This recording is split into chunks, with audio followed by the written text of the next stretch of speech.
Okay, so we're continuing on with your time with Mr. Iyengar. What would you add to the teachings of yoga after Mr. Iyengar? Like, what if I know you took a different path? Would you be willing to talk about some of that? Yeah, I almost accidentally ended up having an experience when I was in Pennsylvania. I was staying at my sister's, and before that we were at the ashram in Pennsylvania. We're walking around, this guy Mukesh Desai is with us, and he was kind of funny.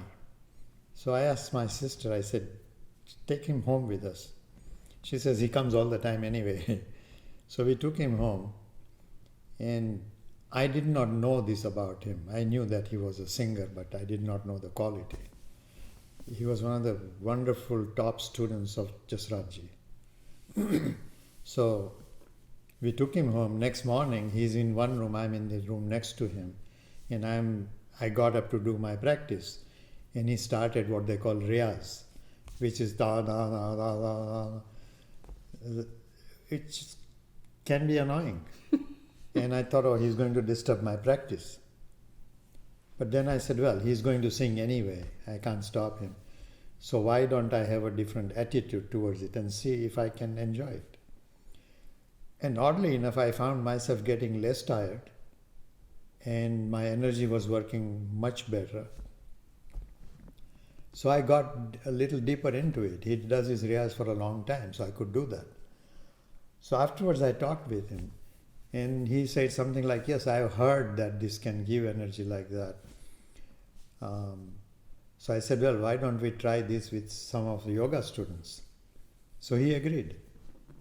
And we went back to the ashram, and I got some of my yoga students in the area to come, and we experimented with this. And they all felt better without exception. So I started adding yoga and sound I started teaching regular workshop yoga and sound. So you were listening to him and you felt more energy in your practice. Were you just listening to him, or did you find yourself also in your mind chanting to yourself what he was chanting? No, I was just listening. Okay. I found that later very important, because when I tell my students to do it, they begin to sing or chant with it. And to teach the mind how you can simply let the thought run in a systematic, proper way, but not do any vocal movement or action is quite difficult to do. Especially when the chant is repetitive. Slowly it starts, my mind starts going with it. And one exercise I learned at a Zen center here was very important. They were teaching slowly count from 1 to 10 and back from 10 to 1. Then 1 to 9 and back from 9 to 1. And it's very quickly the mind begins to go 8, 9, 10 when I should be going backwards. That mechanical habit takes over. But that taught me how to train my mind to simply think of the chant, almost like I'm listening to somebody else chanting, and not make any facial expressions or no response from my physical body. For people who don't know your teachings, can you say what yoga and sound is? Like, what is the idea behind it? What's the force of it? There are several ideas. The most basic idea is what I just described, which is you seem to not get as tired. I had a very, very much senior lady to me, older lady, and she's in Trikonasana. She insists on coming to my advanced class. But she got out of Trikonasana beaming with smile and says, Ramanand, I don't feel tired. But I know you're a curious person, so what's behind that? It's vibration, right? It's vibration. Can you say anything about that and from the yoga perspective? I think the idea in the yoga that I can push more than I think I can, where the mind comes as a blocks it. That mind is so engrossed into listening to a pleasant sound that blockage doesn't come. The idea that I cannot do something or that I'm getting tired, it's like the story I tell that, my mother says to me, go get some milk and I'm too tired. But it says, by the way, get a chocolate with it and I'm not tired. Right. And But- even at a young age, that kind of surprised me. But the yogis talk about that the universe is made up of vibration. So, and that Sanskrit is one of its attributes, I'll say, is the sound that it creates, and that the sound creates vibration that is healing or has an effect, I'll say. So wouldn't that be what's behind the yoga I think and sound? so. I think that's correct. But I think more important is that what I just said is that normally when I'm not well, I'm struggling with something, my mind is on, I am struggling. Okay? This vibration completely cuts it out. So there's a level of listening to it, and then there's the level of chanting it out loud, and then there's the level of chanting it to yourself. And then there's a level of silently chanting. Okay? In fact, most of the chanting... Wait, what's the difference of chanting it to yourself and chanting it silently? Chanting it silently, there is no sound. Meaning you're just thinking about You're the just chant? thinking about it. Okay. But it's not like I'm thinking of it. It's more thinking like I'm mentally lost in it. Mm. Yeah, the only example I can think of readily is I love geometrical problems.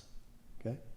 So when I'm solving it, I'm not saying I am solving this problem. Mm-hmm. I'll get lost into it. Mm-hmm. Very different kind of thinking. Yes, thought process is what is analyzing the problem. But I'm not saying to myself, I'm thinking. Okay, so besides having more energy, can you say more how yoga and sound has helped you either with a physical issue or... It helped me, many years ago as a young boy when I had heard of chakras and so on. Nadis, chakras. I came across this both there and later in other ashrams and so on, including Swami Dayananda's ashram. Where it was like, okay, but I don't feel the chakra, I don't see it, there is the chakra. With the sound, that sense of having that kind of energy from the chakra began to become clearer. So experiencing the vibration of the sound helped you become more aware of chakras and nadis? Yes. And the interesting effect of it was when I'm with Mukesh and we would kind of talk to each other like, we are going to do this asana, what kind of chant can you use? And I would suggest to him what to use and he would say, yes, that's right. So from his point of view and from my feeling point of view, it's amazing how often we connected that way. So do you use that all the time in your practice? Not all the time. So when do you decide to use it and not use it? When I feel tired, I use much more of the sound energy. And do you always use the same sound or Pretty chant? much. Over a period, I discover what chant helps me. And I find that, similar chants help other people also. Those are probably easier chants for us. Can you tell us what the ones you use the most? The one I use the most is Om Namo Bhagavate Vasudevaya. Can you tell us what that means? Om is a sound that precedes almost all the mantras. And that is a long story about it. We will not get into that. But Namo, salute, or we salute. Bhagavate, Bhagavan, somebody who has Bhaga. Bhaga are 4 qualities that everybody has. Only the same quality God has in infinite proportions. Humans have in limited proportion. Like jnana, knowledge, vairagya, dispassion, virya, power, strength, yash, glory, aishwarya, jnanam, vairagya, virya, yashash, shri, wealth, aishwarya, overlordship. Okay? We all have this in limited proportions. but God has these in infinite proportions. To that Bhaga who has this, Bhagavan, one who has this, to him, to would mean Bhagavate. So to him we salute. Om Namo Bhagavate Vasudevaya. One in whom the universe resides, symbolically. So your salutations to all. To whole creation. Yeah. Okay. So that's the one you use the most. Yes. And is there another one or two that you use for different reasons? Depending on the asana we are doing, for example, if we are doing a lot of movements and jumpings kind of thing, then Om Namah Shivaya is better. Because it's faster. Yeah, because it's faster, shorter. Okay. Any others? What else? For relaxation more. Narayani Namostute. And what does that mean? Narayana is one of the names of the Lord. Narayani is the mother aspect of that. To salute this mother. And why is that better when you're relaxing?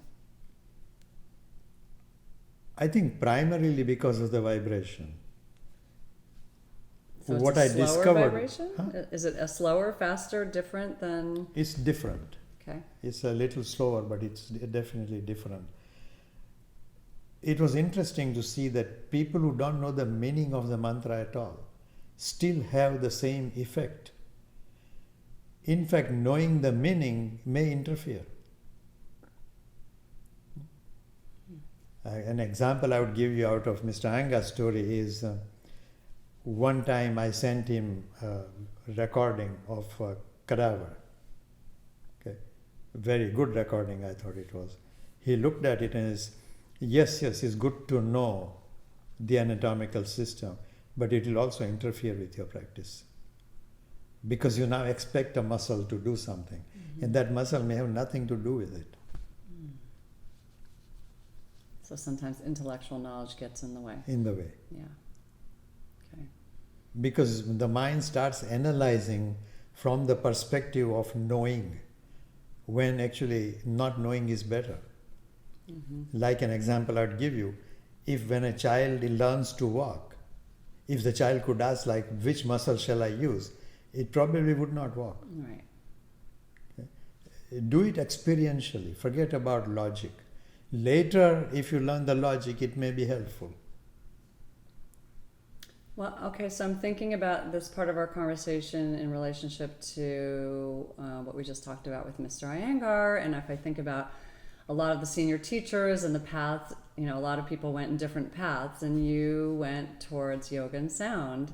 Is there anything that you can think of in your past that may have predisposed you to be responsive to yoga and sound? Oh, yes.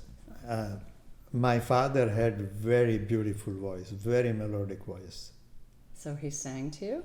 Or did you sing together? No, he chanted himself. We would hear it. Occasionally we would sing together. But that memory is very strong in me. So when I heard Mukesh singing and having a different way, a classical quality to it, it was That's beautiful. very beautiful. Especially because you said your father was your first teacher. Yes. Yeah.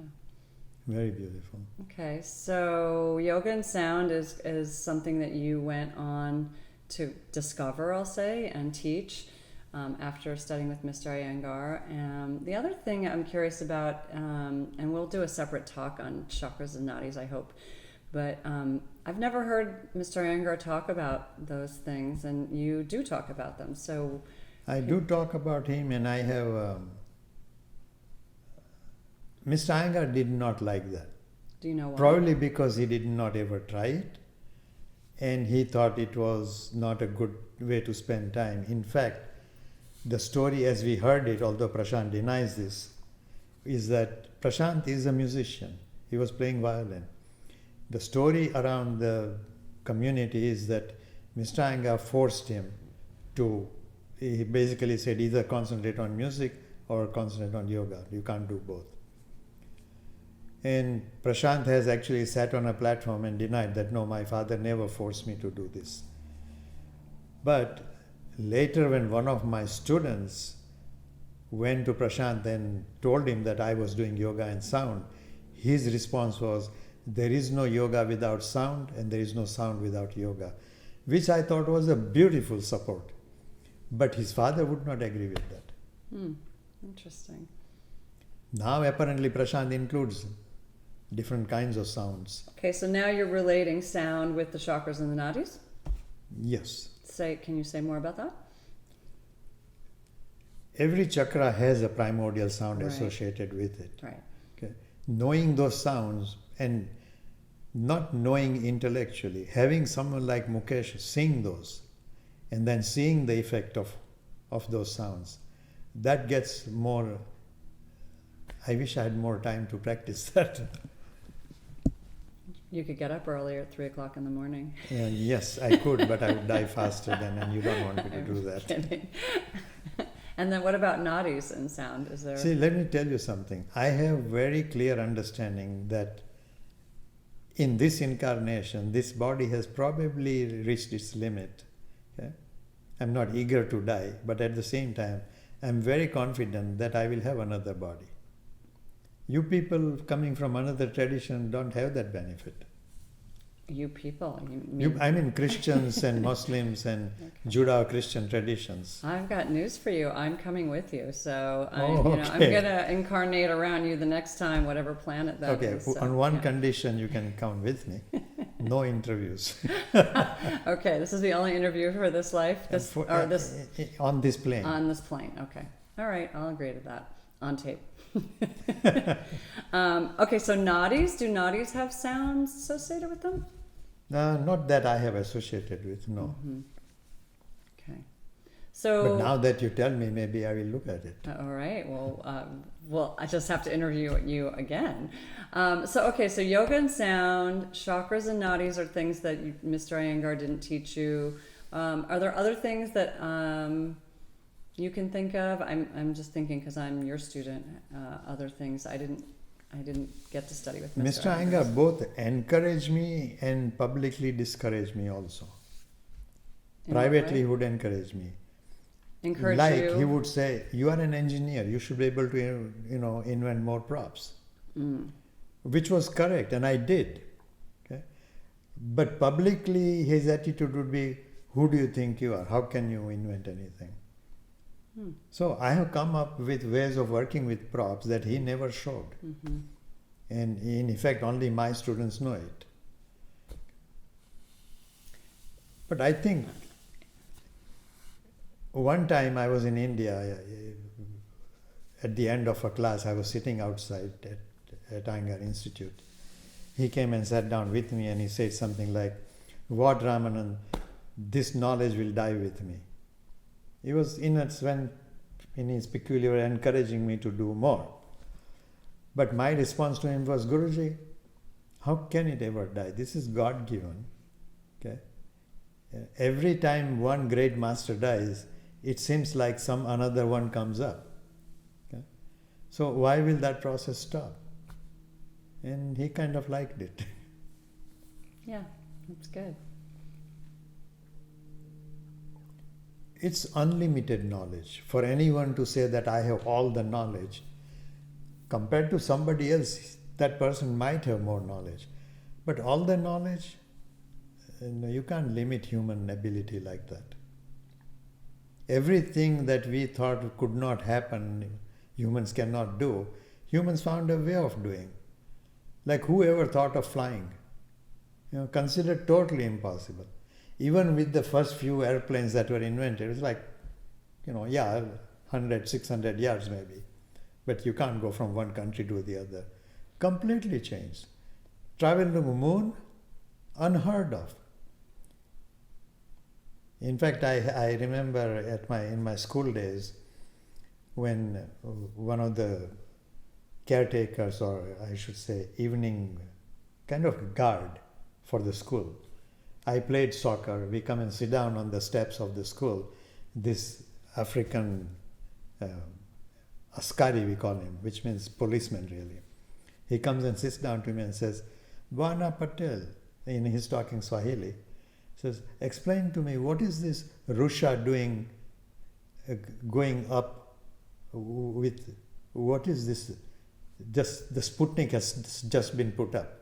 Oh, Sputnik, okay. Very first Sputnik. So he was asking me, like I have read in my paper, in Swahili paper, what is this happening? What are they trying to do? And I said to him that they are trying to go to the moon.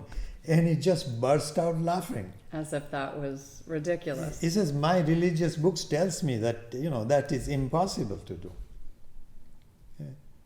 He basically said, with all your knowledge, you know nothing. That was the words he used. Like, you can't contradict my book. That's very funny. Okay, so just to end this particular section of our talk, is there anything else you want to say about Mr. Iyengar, what you learned from him, how he affected you, or things that you learned afterwards? Anything that comes to mind?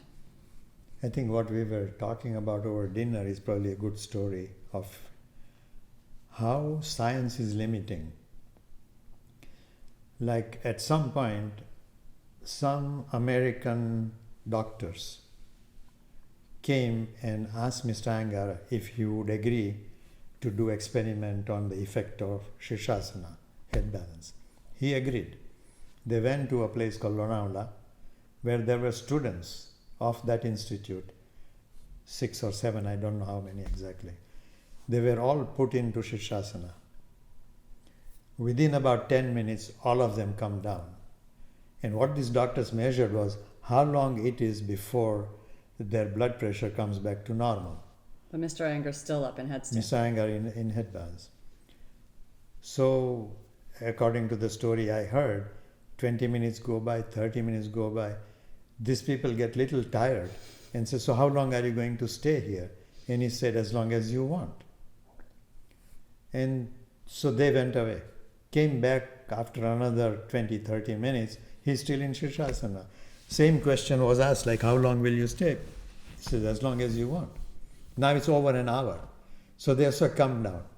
And then they measure his blood pressure. It doesn't come down to normal. So they're shaking their head. Mr. Iyengar asked them, like, what are you looking for? He said, well, everybody's blood pressure came down within a short time. Yours is not coming down. Oh, you want me to bring my blood pressure down? Wait. He goes into Sarangasana and he brings his blood pressure down. Scientific experiments done on yoga are often not valid because the one who does the experiment doesn't know anything about yoga. He comes from what he considers scientific point of view. Right. But he doesn't know what yoga does. Right. Yeah. In fact, when in yoga they show surprising thing, the response from science is, oh, interesting. Okay? It doesn't investigate why it is like that. Right. Yes, I've seen, I don't remember what yogi it was. I want to say it was Swami Rama or something, but they were studying him, how he could make his heart slow down and things like that, but they didn't really look into. So did Krishnamacharya. Yeah. To the point where with a stethoscope you cannot detect a heartbeat. Person is dead. And they say, interesting. Interesting. Okay. So what is, just to end that note, so what does that mean to the medical community and the yoga community? How does... I think they should combine much more seriously together. I think that's starting to happen. Yeah. Yeah. I hope so. Yeah. Anyway. Medical people should not come as an authority on yoga to look at yoga. They should come with, we are an authority on how to use these instruments. We understand something about the body. You seem to have a completely different understanding. The problem that I see with that is that I agree with what you're saying, and you can't encapsulate what yoga is to someone who doesn't know anything about it. Not too different to what both of us experienced with Zhuhang in China. The man does this with his hand and touches you. He has nothing connecting him to any electrical source, but he gives you 200-300 volts of electricity through you. When I tell my American friends that this is what happened, they kind of look at me very kindly and say, "Are you sure he was not hiding something?" Inability to conceive that something they don't know anything about can happen. Like going to the moon. Yeah. Okay, thank you, Mr. Ramanand. We will continue this if you're willing.